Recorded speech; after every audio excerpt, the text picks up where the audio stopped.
चलेगा बच्चों, अगर फिर से आप लोगों का हार्दिक स्वागत और अभिनंदन है यूथ क्लास पे। देखिएगा आजकल यहाँ पे आचार संहिता है और चुनाव ड्यूटी का असर है, तो इसलिए मैं दे नहीं पाया और फिर मुझे कल परसों निकलना है। इनके इसमें अगर मैंने सोचा कि इस बीच में आपको कुछ एक ऐसी क्लास दे दूं जो इम्पोर्टेंट है ना, एक क्लास जिससे आपको बूस्टअप हो जाए, एक रिचार्ज हो जाए। ठीक है, देखिएगा बच्चों, मैं एक ऐसे शासक की बात करते हैं इतिहास में आज जहां से क्वेश्चन बनता ही बनता है, मतलब एक नंबर बनता ही बनता है इस शासक के बारे में।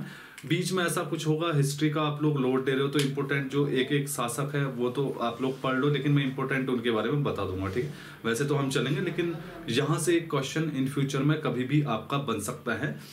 तो ये है, देखिएगा MBT यानी कि मोहम्मद बिन तुगलक। ठीक है, इसके बारे में हम जानेंगे। एक क्वेश्चन यहाँ से हमेशा डन होता है, उसका रीजन होता है कि इंपोर्टेंट शासक है, विद्वान था, सब चीज था, लेकिन बेचारे की जो योजनाएं हैं वो असफल रह गई थी, है ना। अगर बैकग्राउंड करें, मोहम्मद बिन तुगलक की बात करते हैं तो ये तुगलक वंश का था, है ना, तुगलक वंश का था।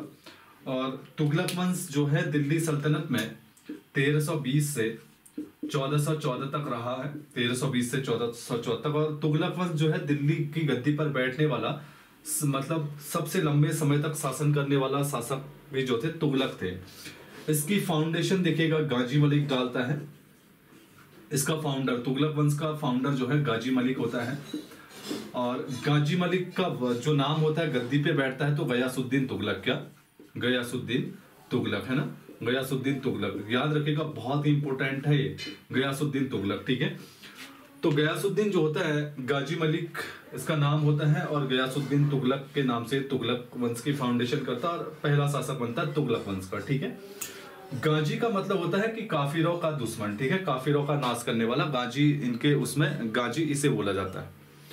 अब जब गयासुद्दीन तुगलक गद्दी पर बैठा तो इसने अपनी गद्दी पर देखिएगा सबसे इंपॉर्टेंट पद जो सेनापति का था वो अपने बेटे जौना खां को दिया था। जौना खां या उलुग खां इसे बोला जाता है। क्या? उलुग खां। ठीक है, इतिहास में उलुग खां दो शासकों के नाम रहे हैं, एक बलवन का जो उसके जमाई नसरुद्दीन ने उसे उपाधि दी थी, कहीं पे लिख लीजिएगा, और दूसरा इतिहास में उलुग खां की उपाधि जो है मोहम्मद बिन तुगलक की थी। इसे जौना खां इसके बचपन का नाम था। तो इसके सेनापति एक प्रकार से मेन कमान इसका बेटा जो है जौना खां संभालता है सभी जगह की। गयासुद्दीन के टाइम का इसका पहला आक्रमण जो होता है वो तेलंगाना में होता है। कहां होता है? तेलंगाना में होता है ना, तेलंगाना। तो तेलंगाना का शासक होता है प्रताप रुद्रदेव। समझिएगा सब, प्रताप रुद्रदेव यहाँ का शासक होता है। तो गयासुद्दीन तुगलक जो होता है अपने बेटा जौना खां या उलुग खां को इस का नेतृत्व देता है इस युद्ध का। और जौना खां जो होता है तेलंगाना में अटैक करता है और उस टाइम पे प्रताप रुद्रदेव होता है। देखिएगा दक्षिण में पहला अटैक अलाउद्दीन खिलजी करेगा और वो भी यही करेगा तेलंगाना की राजधानी वारंगल में। और इस टाइम पे इसका सेनापति जो होता है वो होता है उसका हजार दिनारी जिसे बोलते हो मलिक काफूर। ठीक है, और उसी युद्ध में मलिक काफूर को 1307 में अलाउद्दीन के शासनकाल में वो उसे क्या देता है, हार जाता है, बदले में कोहिनूर का हीरा देता है। ये वही प्रताप रुद्रदेव है। आई बात समझ में? तो प्रताप रुद्रदेव जो होता है, ठीक है, ये जौना खां, ठीक है, इसको हरा देता है और इसको हराने के साथ यहां से धन संपदा जीत के आ जाता है। अब गयासुद्दीन तुगलक जो होता है बच्चों, याद रखिएगा, ये दिल्ली सल्तनत का पहला ऐसा शासक होता है जो नहरों का निर्माण करता है। नहरों का निर्माण करता है दिल्ली में। क्वेश्चन आता है कि दिल्ली में नहरों का निर्माण करने वाला पहला शासक कौन था? गयासुद्दीन तुगलक। आखिरकार ये तुगलक वंश का फाउंडर था। अगर आपसे पूछे कि दिल्ली सल्तनत में सबसे ज्यादा नहरों का जाल किसने बिछाया था, सबसे ज्यादा, तो तब आपका आंसर चेंज हो जाएगा, फिरोज शाह तुगलक। क्या हो जाएगा? फिरोज शाह तुगलक, तब आपका आंसर हो जाएगा। दो अलग अलग क्वेश्चन है। नहरों की जो फाउंडेशन रखी थी दिल्ली में वो गयासुद्दीन तुगलक, फाउंडर ऑफ तुगलक वंश, ठीक है, और जौना खान का पिता। और सबसे ज्यादा जो नहरों का जाल बिछाता है दिल्ली सल्तनत में वो कौन होता है? फिरोज शाह तुगलक। बहुत ही इंपॉर्टेंट था, तो मैंने बीच बीच में, चलो मैंने कहा आज आपका है तो मैं आज एक लंबी क्लास ले लेता हूं, आपको ये शासक बता दूंगा, बहुत इंपॉर्टेंट है। इसके बाद देखिएगा बच्चों, जो गयासुद्दीन तुगलक होता है ये 1325 में, बहुत ही इंपॉर्टेंट डेट है, बंगाल अभियान में जाता है 1325 में। अब इसके दरबार में एक व्यक्ति होता है जिसका नाम होता है निजामुद्दीन औलिया। क्या होता है? ये याद रखेगा, निजामुद्दीन औलिया। निजामुद्दीन औलिया। अब निजामुद्दीन औलिया इसको बोलता है कि बंगाल में अथाह धन संपदा है तो आप वहां अटैक करो। अब दिल्ली सल्तनत का जो गयासुद्दीन होता है, ये होता है थोड़ा महत्वाकांक्षी शासक होता है। ये बोलता है यार अगर बंगाल में मैं अटैक करूंगा तो डेफिनेटली वहां से धन आएगा, धन आएगा तो राजस्व बढ़ेगा, इससे क्या हो जाएगा, प्रशासन और मजबूत हो जाएगा पैसे आने में, है ना। तो इसकी बातों में ये वहां चला गया और बंगाल जो है वो बिल्कुल कह सकते हो कि वहां पे कुछ नहीं था, कुछ भी नहीं था, ये खाली हाथ आ गया। तो जब ये खाली हाथ आता तो एक दूत के हाथों निजामुद्दीन औलिया को संदेश भेजता है कि भाई जो तूने हमें इंफॉर्मेशन दे रखी थी, गलत इंफॉर्मेशन दे रखी थी, अब बदले में जो मेरी सेना गई है और मेरा जो पूरा पावर लगा है उसके बदले तू हमें 5 लाख टका, जो टका था वो चांदी की मतलब चांदी का सिक्का होता था और सबसे पहले दिल्ली सल्तनत में टका चलाने वाला शासक चांदी का सिक्का इल्तुतमिश था, समझ में आया ना। और वर्तमान में टका जो है बांग्लादेश की मुद्रा है, तो मेंशन करते रहिएगा जहां पे मेंशन कर रहे हैं ना। तो याद रखेगा निजामुद्दीन औलिया को जब ये मैसेज भेजता है तो निजामुद्दीन औलिया बदले में एक कोट कहता है कि दिल्ली अभी दूर है, दिल्ली दूर अस्ति, दिल्ली अभी दूर है। तो ये बोलता है इससे दिल्ली अभी दूर है भाई, रुक जाओ, ठीक है, जब पहुंच जाओगे तो तब देख लेंगे। तो होता क्या है, रास्ते में तुगलकाबाद एक जगह होती है, वहां पे जौना खां के साथ मिलकर ये लोग क्या करते हैं, धोखे से गयासुद्दीन की हत्या कर देते हैं। तो ये कोट कई बार पूछा जाता है कि निजामुद्दीन औलिया ने दिल्ली अभी दूर है शब्द किस शासक के लिए कहा था, तो गयासुद्दीन तुगलक के लिए। क्यों कहा था, क्योंकि इसने गलत इंफॉर्मेशन दी थी, बंगाल में बहुत ज्यादा धन संपदा है तो वहां पे कुछ नहीं था, तो इसीलिए बदले में गयासुद्दीन तुगलक ने इससे हर्जाना मांगा। तो इसने उस स्टेटमेंट में, उस कंडीशन में कहा कि दिल्ली अभी दूर है भाई, रुक जाओ, ठीक है। ये कोड आज भी फेमस है, दिल्ली अभी दूर है, ठीक है, ये यहीं से चला है। इसके बाद देखिएगा दिल्ली सल्तनत में सबसे पहले अकाल आयोग की स्थापना करने वाला शासक भी गयासुद्दीन तुगलक था। ये बहुत बार पूछा गया है, याद रखिएगा। अकाल आयोग की स्थापना दिल्ली सल्तनत में अगर किसी शासक ने की है तो वो की है किसने, गयासुद्दीन तुगलक ने। आई बात समझ में, दिल्ली सल्तनत में अकाल आयोग की इसने स्थापना की। आगे चलते, अब इसका बेटा जो होता है MBT, मैं शॉर्ट में लिख देता हूं, मोहम्मद बिन तुगलक शासक बनता है 1325 से लगभग 1351 तक, ये इसका टाइम पीरियड रहता है। ये दिल्ली सल्तनत का सबसे विद्वान शासक होता है ना, विद्वान शासक होता है। इसका वैसे बचपन का नाम जौना खां होता है, गद्दी पर बैठकर ये मोहम्मद बिन तुगलक की उपाधि धारण करता है ना, मोहम्मद बिन तुगलक, मोहम्मद बिन तुगलक की उपाधि धारण करता है गद्दी पर आके। कौन, गयासुद्दीन तुगलक, सॉरी मोहम्मद बिन तुगलक, जौना खां, ठीक है। अब ये इतना विद्वान था कि ये खगोल शास्त्री था, विद्वान था, इसे सभी चीजें आती थी, मतलब एक निपुण शासक था, मतलब ज्ञान के मामले में सबसे ज्यादा भंडार था पूरे दिल्ली सल्तनत में इसका, ठीक है। इसीलिए इस ज्ञान के, इसको ज्यादा होने के कारण राजमुंदरी अभिलेख, याद रखेगा, राजमुंदरी अभिलेख में इसको विश्व का खान कहा है। क्या कहा है, विश्व का खान। क्वेश्चन आता है कि विश्व का खान जो है मोहम्मद बिन तुगलक को किस अभिलेख में कहा है, तो आपका सीधा आंसर होगा राजमुंदरी अभिलेख, ठीक है। इसके विद्वान जो था खगोल शास्त्री, इसको ध्यान में रखते हुए इसे विश्व का खान बोला जाता है। दूसरा एक क्वेश्चन याद रखिएगा, गढ़मुक्तेश्वर अभिलेख है ना, गढ़मुक्तेश्वर अभिलेख। गढ़मुक्तेश्वर अभिलेख जो है ये दिल्ली सल्तनत के बलबन शासक से हैं। ये दो अभिलेख मैं देख रहा था कि प्रीवियस ईयर में बहुत सारे पेपरों में पूछ रखे, चाहे वो यूपी का हो, किसी का भी हो, ठीक है।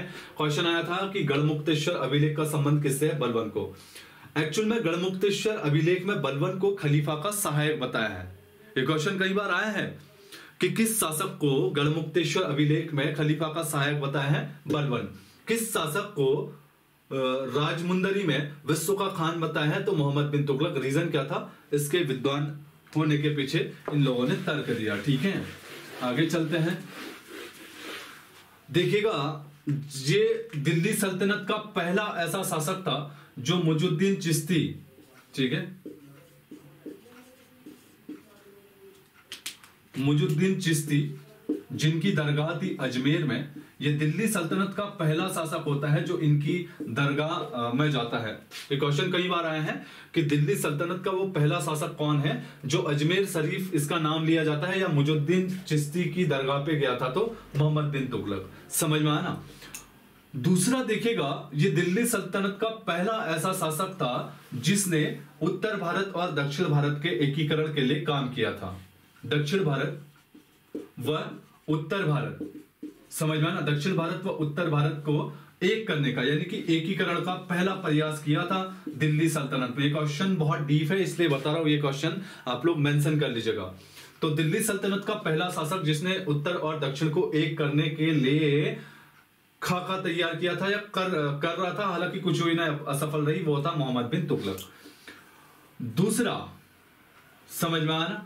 अब देखेगा, विद्वान था, सब चीज था, तो इसे देखेगा विद्वान मूर्ख शासक भी बोला जाता है। विद्वान मूर्ख शासक भी बोला जाता है। विद्वान मूर्ख शासक भी बोला जाता है। अब क्वेश्चन ये है कि विद्वान मूर्ख शासक क्यों कहा जाता है? क्योंकि जो आपका मोहम्मद बिन तुगलक था, इसकी 5-6 योजनाएं थी, वो 5-6 योजनाएं इसकी असफल हो जाती है, और कहा जाता है कि इतिहास में अगर इसकी 5-6 योजनाएं सफल हो जाती तो मे बी ये इतिहास का सबसे सफल शासक रहता है। तो इसके शासनकाल में इसके लिए गए निर्णय असफल रहते हैं, उन्हीं असफलता के कारण इसे विद्वान मूर्ख कहा जाता है। तो उसी की वजह से कहीं ना कहीं इसने दिल्ली सल्तनत की जो सत्ता थी वो थोड़ा हिला दी थी। समझ में आना, क्या क्या थे वो स्टेप इसके मूर्खतापूर्ण पहले बता रहे। पहला जो था, दोआब पर कर वृद्धि। याद रखिएगा, ये क्वेश्चन आता है, दोआब पर कर वृद्धि किस शासक द्वारा बनाई गई? तो वो मोहम्मद बिन तुगलक। अब इसने क्या किया, जिस टाइम पे दोआब पर कर वृद्धि की, दोआब किसे बोलते हैं? दो नदियों के बीच का क्षेत्र दोआब कहता है, और भारत में सबसे ज्यादा उपजाऊ क्षेत्र ये रहता है। ये लोग जो थे, ये मैं आपको मैप बता रहा हूं, है ना, ये लोग जो थे दिल्ली यहां पे शासन कर रहे थे, तो और यहां से होते हुए यूपी होते हुए पूरी गंगा नदी जाती है, आपने देखा होगा गोमती यहां मिलती है, यमुना यहां मिलती है, तो इनके बीच का जो क्षेत्र था बहुत उपजाऊ था, दोमत उत्तर भारत का, ठीक है, इसे बोला जाता था दोआब। तो इसने इस पे कर वृद्धि कर दी। डेफिनेटली अच्छा था, क्योंकि दोआब पे बहुत ज्यादा फसल होती है, तो कर वृद्धि करना वहां पे कोई नुकसान वाली बात नहीं थी। पर हुआ क्या, इस बेचारे ने जब 1327 पे दोआब पे कर वृद्धि की, और इसी टाइम पे देखिएगा एग्रीकल्चर यानी कि सिंचाई को और मजबूत करने के लिए इसने एक नए पद का जनरेट किया, नया पद बनाया, दीवान एक कोही। ठीक है, दीवान एक कोही एक नया विभाग बनाया, जिसे हम कृषि विभाग भी बोलते हैं, जिसको हम क्या बोलते हैं, कृषि विभाग भी बोलते हैं। तो इसने जो दोआब पे कर वृद्धि की, कैसे करेंगे, क्या करेंगे, मेरे कर्मचारी कैसे कर लेंगे, कैसे वो इंप्लीमेंट करेंगे, कहां कहां कैसे कैसे टैक्स लेना है, तो उसने कहा यार ये ऐसे ही तो नहीं होगा, इसके लिए कुछ ना कुछ करना पड़ेगा। तो इसके लिए इस पूरे सिस्टम को बैठाने के लिए इसने एक नए कृषि विभाग की स्थापना की, जिसका नाम रखा दीवान ए कोही, और इसके प्रधान का नाम था दीवान ए अमीर। तो दीवान ए अमीर क्या होता था, वो दीवान ए कोही विभाग का हेड होता था। क्वेश्चन आता है कि दीवान ए कोही विभाग की स्थापना किसने की थी, तो मोहम्मद बिन तुगलक ने। क्वेश्चन आता है कि दीवान ए कोही विभाग किससे संबंधित था, तो कृषि विभाग, एग्रीकल्चर। तो जैसे ही बेचारे ने 1327 में पूरा प्लान, पूरा खाका तैयार किया, तो इसी बीच में दोआब क्षेत्र पे यहाँ पे प्लेग फैल गया था। ये चूहा से फैलता है, ठीक है, प्लेग फैल गया बहुत बड़ी मात्रा में। अब प्लेग फैल गया तो डेफिनेटली यार लोग अपनी जान जो बचाएंगे, जो एग्रीकल्चर करेंगे, जैसे अभी कोविड में हुआ था, लॉकडाउन होगा ना पूरा, क्यों, लोगों को मरने का भय था यार, पहले बचेंगे तभी तो करेंगे। कहां एग्रीकल्चर हुआ, प्रोडक्शन हो ही नहीं पाया आपका, समझ में ना, सेम वही कंडीशन थी। तो अकाल पड़ गया, प्लेग फैल गया, तो लोगों ने खेतों में जाना मना कर दिया, खेतों में जाएंगे प्लेग फैल जाएगा तो मर जाएंगे। तो इससे अच्छा इन्होंने क्या किया, एग्रीकल्चर ही नहीं की। तो इस महामारी के चलते इसकी जो कर वृद्धि वाली, जो दोआब पर कर वृद्धि वाली योजना है, वो क्या हो गई, पूर्णतः असफल हो गई। आइडिया अच्छा था, प्लान अच्छा था, अगर इंप्लीमेंट हो जाता तो शायद ये और अधिक शक्तिशाली हो जाता। ठीक है, अगला देखिएगा, दूसरा इसने क्या किया, राजधानी परिवर्तन। दूसरा स्टेप इसने राजधानी परिवर्तन का लिया, राजधानी परिवर्तन का। प्लान बहुत अच्छा था इसका, नो टेंशन, बहुत ही मतलब विद्वान है ऑलरेडी। इसे दिल्ली सल्तनत का अरस्तु भी बोला जाता है, ठीक है, याद रखिएगा, विद्वान के कारण। यहाँ पे दिल्ली पे राजधानी बना के रह रहे थे। तो ये पहला शासक था ना, मैंने बताया, जिसने दक्षिण भारत और उत्तर भारत का एकीकरण करने का प्रयास किया था। तो ये चाहता था कि यार मुझे ऐसा सेंटर चाहिए जहां से दक्षिण और उत्तर भारत दोनों में मैं क्या कर सकूं, कंट्रोल कर सकूं। और बार बार मैंने क्लास में पढ़ा है कि यहां से होते एक पर्वत रेंज जाती है जिसे विंध्याचल पर्वत श्रेणी बोलते हैं। क्या बोलते हैं? विंध्याचल पर्वत श्रेणी, जो एमपी से होते हुए जाती है। तो ये जो विंध्याचल पर्वत श्रेणी है, ये उत्तर भारत और दक्षिण भारत को अलग करती है। उत्तर भारत और दक्षिण भारत को अलग करती है कौन सी? विंध्याचल पर्वत श्रेणी, ठीक है, बीचों बीच लाइन जाती है। तो याद रखिएगा, विंध्याचल पर्वत श्रेणी बीचों बीच जाती है, ठीक है। तो ये अलग करती है। तो इसने क्या किया, उत्तर भारत में यहां राजधानी होने से दूसरे छोर में इसको मुश्किल हो रही थी, तो इसने अच्छा प्लान लगाया यार, अगर मिडिल में होंगे तो यहाँ के लोगों की भी पहुंच अच्छी हो जाएगी और इस कोने के भी लोगों की अच्छी हो जाएगी। तो इसने यहाँ राजधानी बनाने का प्लान किया। और ये राजधानी कहाँ थी? देवगिरी महाराष्ट्र में, देवगिरी महाराष्ट्र में। और इसका नाम इसने दौलताबाद रखा। क्या रखा? दौलताबाद रख दिया, है ना, दौलताबाद रख दिया, देवगिरी यहाँ पे। तो इसने राजधानी यहां बनाने के लिए कोशिश की। तो यहां से यहां तक उस टाइम पे यार परिवहन का तरीक जो था, घोड़े या रथ थे। तो यहां से यहां आने पे इसने अपने राजधानी के लोग बुलाए, वो आते रहे। कोई गर्भवती थी, किसी महिला का बच्चा था, कोई बूढ़ा था, वृद्ध था। तो आधे रास्ते में भूख प्यास से बहुत सारे लोग मर गए। और जैसे ही लोग दौलताबाद शिफ्ट हुए तो 2 महीने बाद इसने क्या कर दिया, चलो मूवमेंट करो। तो 2 महीने बाद फिर ये दिल्ली के लिए आया। तो इस प्रकार से इसने लोगों को क्या कर दिया, टेंशन में डाल दिया। जो वृद्ध थे, जो औरतें गर्भाशय में थी, जिनके बच्चे 1-2 महीने के थे, है ना, जो विकलांग थे, इन लोगों को सबसे ज्यादा प्रॉब्लम हुई इसमें। और बहुत सारे लोग बताते हैं कि रास्ते में जो है भूख प्यास से मरे भी थे। तो ये स्टेप इसका अच्छा था, लेकिन इंप्लीमेंट करने का नजरिया अच्छा नहीं था। कुछ लोग बताते हैं कि मंगोलों के डर से इसने किया था, समझ में ना। कुछ लोग बोलते हैं मंगोलों की डर से इसने किया, लेकिन अधिकतर लोग बोलते हैं कि दक्षिण भारत और उत्तर भारत के एकीकरण करने के लिए इसने ऐसा किया था, लेकिन ये इंप्लीमेंट नहीं हो पाया। तो लोग इस फैसले से भी जो है इससे नाराज हो गए, ठीक है। अब इसके बाद अगला इसका स्टेप क्या होता है? 2 स्टेप हो गए। अगला सांकेतिक मुद्रा का प्रचलन। याद रखिएगा, क्वेश्चन आता है कि दिल्ली सल्तनत में किस शासक ने सांकेतिक मुद्राओं का प्रचलन किया था, ठीक है, बहुत ही इंपॉर्टेंट है। तो इसने सांकेतिक मुद्राओं का प्रचलन किया। सांकेतिक मुद्रा मतलब इसने सांकेतिक मुद्रा के तहत तांबे के सिक्के निकाले। इससे पहले दिल्ली में चांदी, और ये इसका कहना था कि चांदी और सोने के सिक्के जो आ रहे, चांदी और सोना जो है बहुमूल्य धातु है, तो उसे हमें बचा कर रखना चाहिए। तो इसने कहा कि ब्लैक मार्केटिंग भी ज्यादा हो गई चांदी और सोने के सिक्के से, क्यों ना नया सिक्का निकाला जाए, तांबे का सिक्का, जिससे भ्रष्टाचार और जो है आपका दूसरा कालाबाजारी कम हो जाए। जैसे आपने देखा होगा कि 8 नवंबर 2016 को अभी हाल ही में प्रधानमंत्री नरेंद्र मोदी ने अपने पहले पीएम कार्यकाल में क्या किया था, नोटबंदी किए थे। क्या किए थे? नोटबंदी किया था। और इस नोटबंदी को नाम दिया था क्या? विमुद्रीकरण। क्या नाम दिया था? विमुद्रीकरण। समझ में आना। तो विमुद्रीकरण के तहत क्या होते हैं, पुराने नोटों को बंद कर दिया जाता है, पुराने नोटों को बंद कर दिया जाता है, और इनकी जगह पे नए नोटों को क्या किया जाता है, प्रचलन में लाया जाता है। नए नोटों को प्रचलन में लाया जाता है। ऐसा क्यों किया जाता है? आपको लेटेस्ट याद होगा कि मोदी जी ने कहा था कि इससे ब्लैक मार्केटिंग, कालाबाजारी और जो भ्रष्टाचार है वो कम होगा। अब कैसे, मैं आपको बता दूं। बहुत लोगों ने काला धन छुपाया था, ठीक है, उनने इनकम टैक्स या सरकारी कागजों में पैसा दिखाया ही नहीं। तो ऐसी स्थिति में मोदी सरकार ने क्या किया, जो इनका पुराना पैसा था, समझ में आया ना, जो इनका पुराना पैसा था, तो इन्होंने क्या कर दिया, इसको बंद कर दिया, ठीक है। पुराने नोट जो 1500 के थे वो बंद कर दे, इसकी जगह पे नए नोट छाप दे। अब आपके पास पुराने नोट थे, आपने, हमारे यहाँ भक्कार होता है ना, अनाज रिजर्व करने वाला, बहुत सारे लोगों ने पहाड़ में उसमें छुपा के रखे थे। अब आप कहां ले जाओगे, कितना एडजस्ट करोगे? 10,000, 20,000, 1 लाख तक एडजस्ट कर सकते हो किसी भी के खाते में जिसमें ट्रांजैक्शन नहीं हो रहा। आपके पास 1 करोड़ है। ऐसी स्थिति में अगर आप बैंक में जाते हो तो बैंक आपसे सवाल जवाब करेगा। तो सवाल जवाब से अच्छा क्या है, आप उससे क्या करोगे, या तो वो डिस्पोज कर दोगे। आपने देखा होगा यूपी, पंजाब में उस दौरान बहुत सारे ट्रक जले थे नोटों के। क्यों? क्योंकि पैसा था लोगों के पास, लेकिन ब्लैक मार्केटिंग की वजह से क्या हो गया, वो ना तो बैंक में जा पाए, ना कुछ और चीज खरीद पाए। तो ऐसे क्या हो गया, ऐसे में इन लोगों का पैसा जो हो गया वो क्या हो गया, बर्बाद हो गया। आ रही बात समझ में? तो पैसा बर्बाद हो गया, ठीक है। तो इस प्रकार से तो यही सेम कॉन्सेप्ट जो है मोहम्मद बिन तुगलक ने भी लगाया। इसने कहा यार काला मार्केटिंग और बाजारी बहुत है, तो मैं जो हूं नए तांबे के सिक्के निकाल देता हूं, ठीक है। ये पुराने बंद हो जाएंगे तो जिनके पास रिजर्व में होंगे तो वो लोग अपने आप रोड में आ जाएंगे।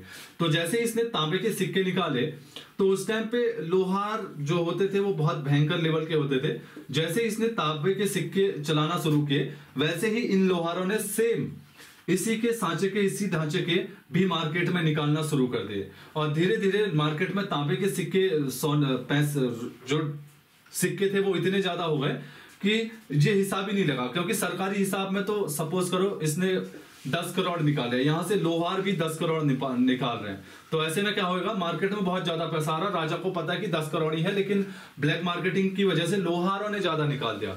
तो इस प्रकार से इसकी जो सांकेतिक मुद्राओं का प्रचलन था वो भी जो योजना थी वो असफल रह गई, है ना। बेचारे ने कितने प्रयास किए, देख रहे हो, विमुद्रीकरण तक कर दिया इसने अपने। क्वेश्चन आता है इनडायरेक्टली, किस शासक ने पहली बार विमुद्रीकरण किया, तो यही है मोहम्मद बिन तुगलक, ठीक है। अगला इसके जीवन काल का सबसे खराब डिसीजन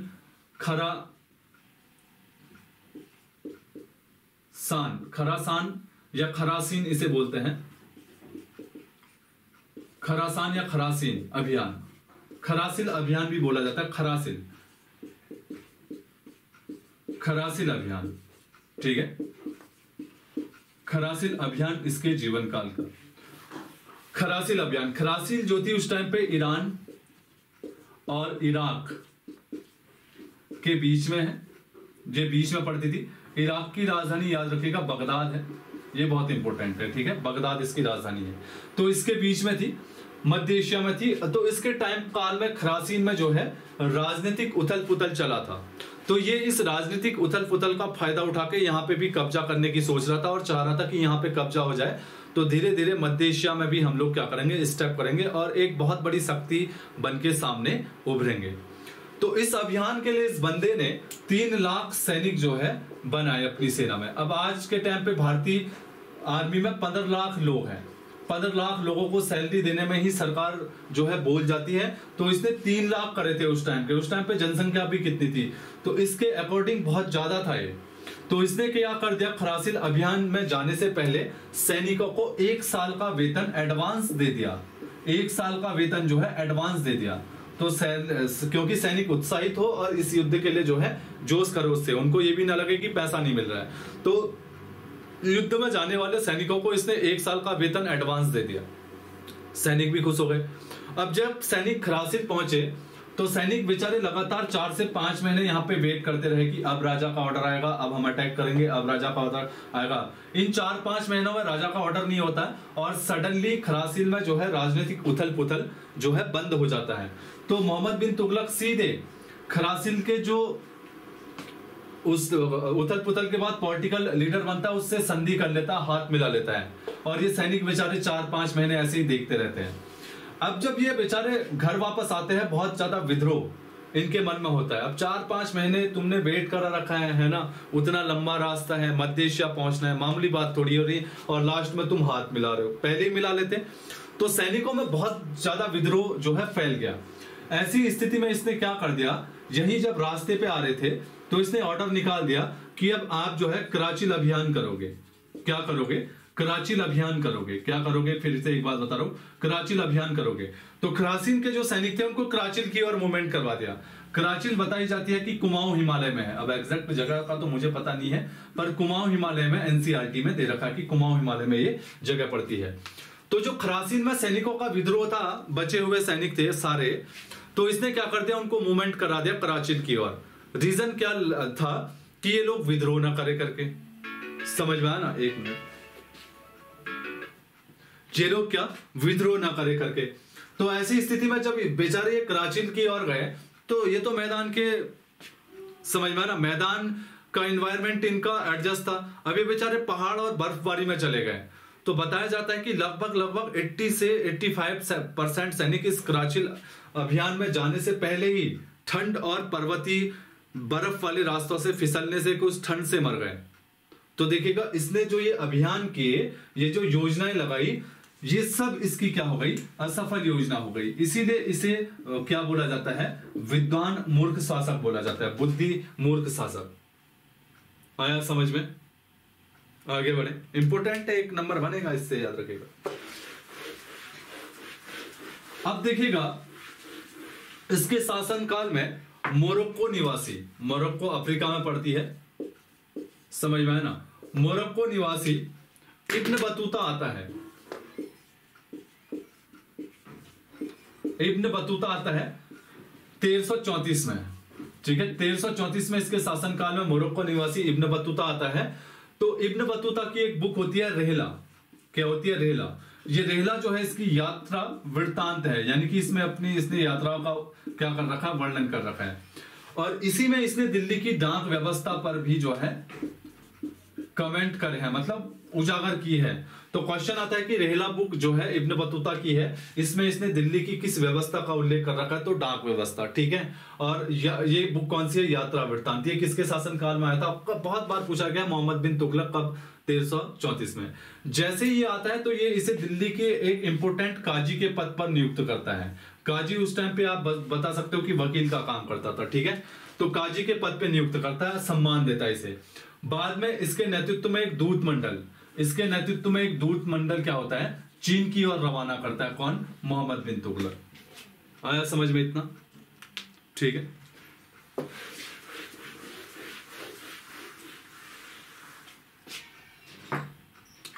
आगे देखिएगा इसकी बात करते हैं, तो इसके शासनकाल में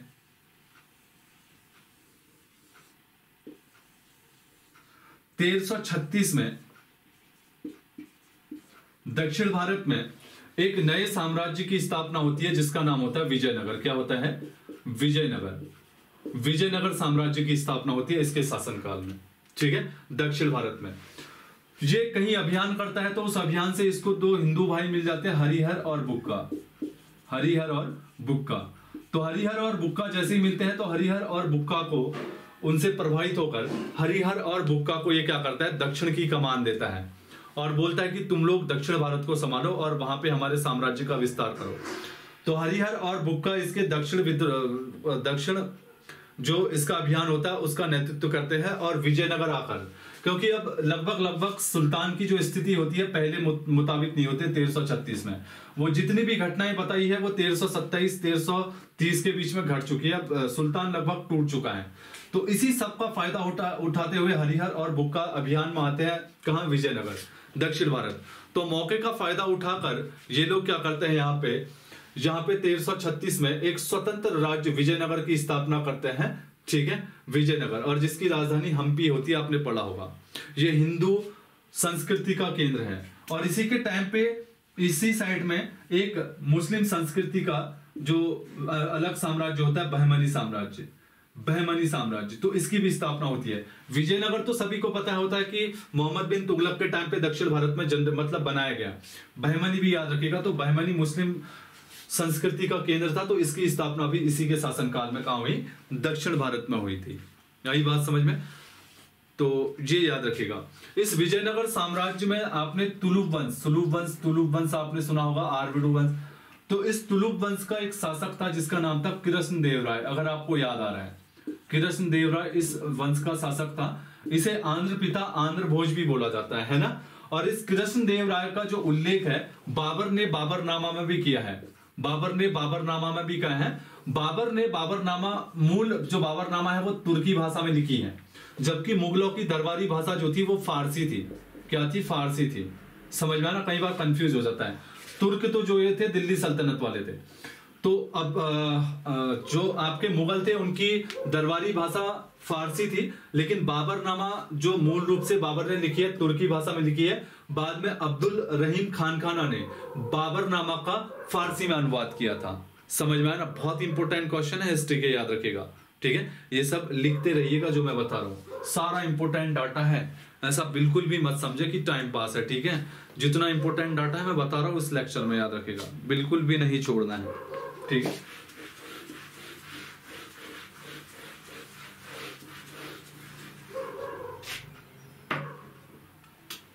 ठीक है, इतना समझ में आया? ठीक है, आपने बदायूनी एक इतिहासकार सुना होगा, बदायूनी एक इतिहासकार सुना होगा।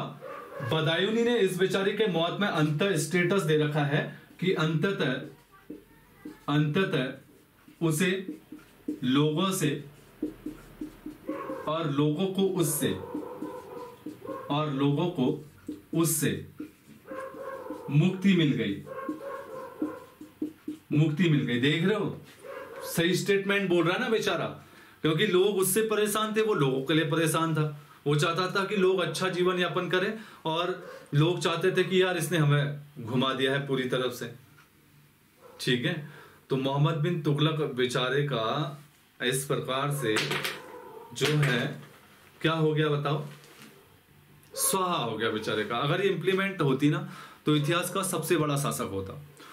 तो ये है, अगर बीच बीच में कभी कभी मैं ऐसे कुछ टाइम मिलेगा तो ऐसे ऐसे मैं आपको पावर पंच देते रहूंगा मेन शासकों के, ठीक है, जो मुझे लगेगा कि इंपॉर्टेंट शासक है और आने चाहिए आपको, और उनके बारे में ये चीजें आनी चाहिए। और हाँ, एक क्वेश्चन इसके बारे में, सती प्रथा पर, मध्यकाल में दिल्ली सल्तनत पर सती प्रथा पर रोक लगाने वाला शासक भी यही था, याद रखेगा। सती प्रथा पर रोक लगाने वाला शासक, ठीक है, लगाने वाला शासक भी कौन था? मोहम्मद बिन तुगलक। तो बहुत इंपॉर्टेंट शासक था, बेचारे ने बहुत कुछ किया, बहुत सी चीजें करी, और मैंने फटाफट से आपको पूरा ब्रीफ में इसके बारे में बता दिया है। शायद यही इसका मोस्ट है, इससे ज्यादा नहीं पूछेगा आपसे, ठीक है। तो बढ़िया से पढ़ लीजिएगा इसको, बाकी आप लोग पढ़ते रहिएगा, है ना।